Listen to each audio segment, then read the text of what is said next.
வணக்கம் விவசாய நண்பர்களே. நீங்கள் உங்கள் கிராமத்தில் நடக்கும் கிராம சபை கூட்டத்திற்கு சென்றிருக்கிறீர்களா?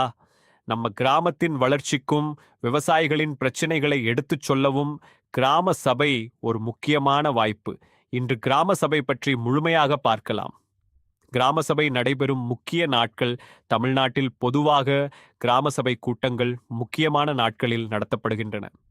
ஜனவரி 26 குடியரசு தினம், மே 1 தொழிலாளர் தினம், ஆகஸ்ட் 15 சுதந்திர தினம், அக்டோபர் 2 காந்தி ஜெயந்தி. தமிழ்நாட்டில் ஆகஸ்ட் 15 சுதந்திர தினத்தன்று கிராம சபை கூட்டம் அதாவது இன்று நடத்தப்படுகிறது.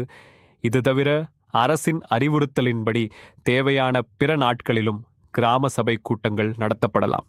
யார் கலந்து கொள்ளலாம்? அந்த கிராம ஊராட்சியின் வாக்காளர் பட்டியலில் இடம்பெற்றுள்ள பொதுமக்கள் கிராம சபையில் கலந்து கொண்டு தங்கள் கருத்துக்களையும் பிரச்சனைகளையும் தெரிவிக்கலாம். விவசாயிகள் என்ன பேசலாம்?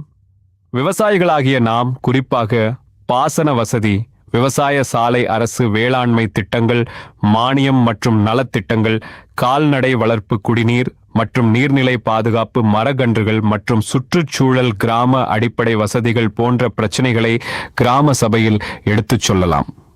முக்கியமான விஷயம், கிராம சபையில் நடைபெறும் விவாதங்கள் மற்றும் தீர்மானங்கள் மூலம் கிராமத்தின் தேவைகள் குறித்து அதிகாரிகளின் கவனத்திற்கு கொண்டு செல்ல முடியும். அதனால் விவசாயிகள் மட்டும் இல்லாமல் ஒவ்வொரு கிராம மக்களும் கிராம சபையில் கலந்து கொள்வது மிகவும் முக்கியம். எண்டிங், நம்ம ஊருக்கு என்ன வேண்டும் என்பதை நம்மை விட வேறு யாரால் சிறப்பாக சொல்ல முடியும்? கிராம சபைக்கு செல்வோம், நம் பிரச்சனைகளை பேசுவோம், நம் கிராமத்தை வளர்ப்போம். இப்படிப்பட்ட பயனுள்ள விவசாயம் மற்றும் கிராம வளர்ச்சி தகவல்களுக்கு ஈஸி ஃபார்மிங் ஐ சப்ஸ்கிரைப் செய்யுங்கள். இந்த தகவலை உங்கள் கிராம வாட்ஸ்அப் குழுவிலும் ஷேர் செய்ய